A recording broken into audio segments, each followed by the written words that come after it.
Hi, I'm Hamish. I'm here representing NMH Productions, and I'm going to take you through the different media sort of devices we use to create our final media product.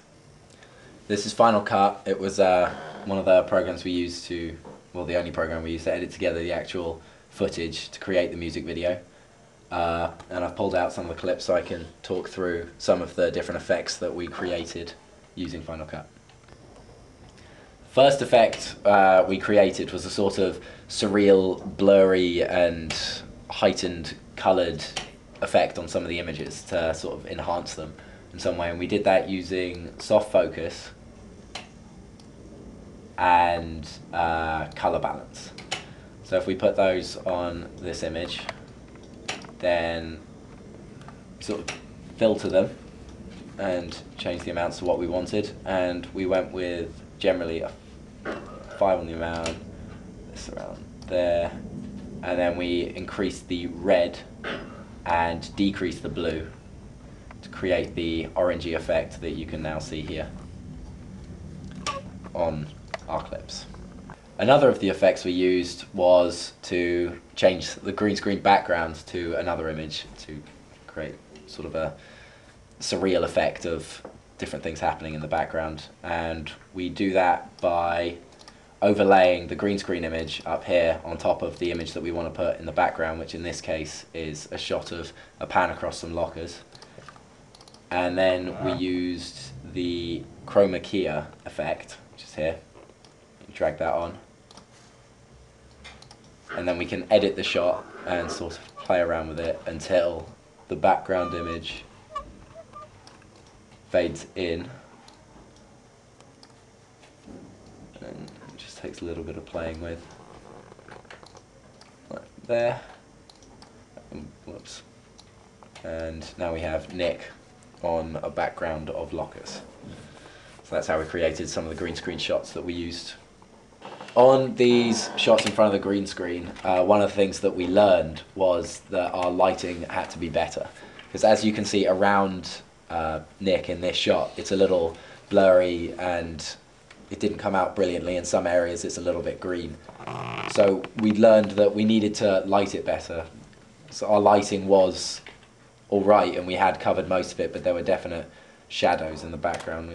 With the shots that we had in front of the green screen, we learned that we needed to light the green screen better, because as you can see in this shot, the areas around Nick are very sort of grainy and they're not very concise and you can't see them very well. So if I show you the green screen, you can see that it's quite well lit in these areas, but there are parts with shadows on them and dark sections, and those bits just didn't come out right.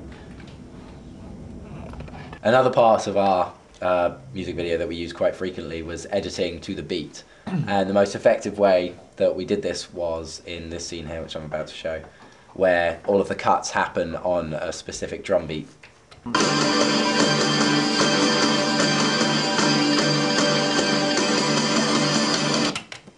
So that was the clip that that shows best our editing to the beat, and the way that we put together all those shots was simply by using the cutting tool here and by cutting the shot at specific points when the beat occurred and copying and pasting so that in the end it flowed through like that. At the end of our music video we have a fade out, and the best way to do that is just to actually move the points of the colour in the video down until it fades to black.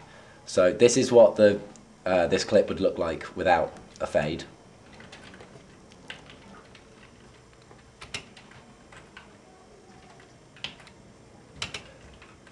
But when I put in a fade, look right down. Yeah. When I put in a fade using the pen tool here, I'll just click and move points across.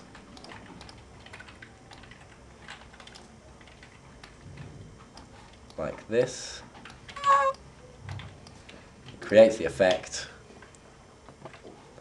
that the shot will actually fade out, like so. This is another bit of software that we used to help create our overall final media product. We used Photoshop to create the album cover, which is what you can see here. This is a preliminary album cover. We used tools like the crop function to select areas and move them around. We also used this line feature to input and insert the lines that you see all over the place, which relates to the England flag, which relates back to our genre of Britpop.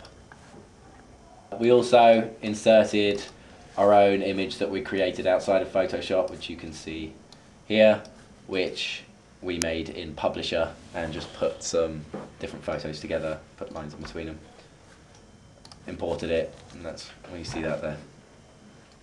We used the website Blogger to document the entire experience of creating our media coursework. We have all of our textual analysis and everything else that we've done on there, and we think that it was very good.